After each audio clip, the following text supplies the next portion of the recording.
নশ মৃত্যুবরণ করার পর কলবতান নামক তার এক পুত্র সন্তান প্রতিনিধি হিসেবে মানুষদেরকে সৎ কাজের আদেশ এবং অসৎ কাজে নিষেধ করতে থাকে।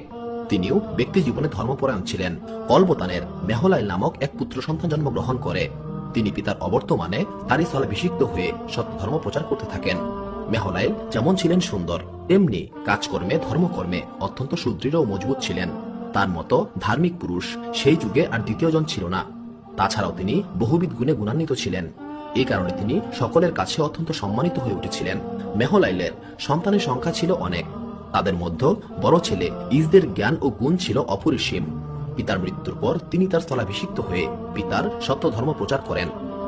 মেহলাইল তার গুণ, জ্ঞান ও কাজকর্ম দ্বারা মানব সমাজে এমনই যশ ও সুনাম অর্জন করেন যে তার পরলোক গমনের পরেও দেশ বিদেশ হতে মানুষজন উপঢৌকন সহ সাক্ষাৎ করতে আসত।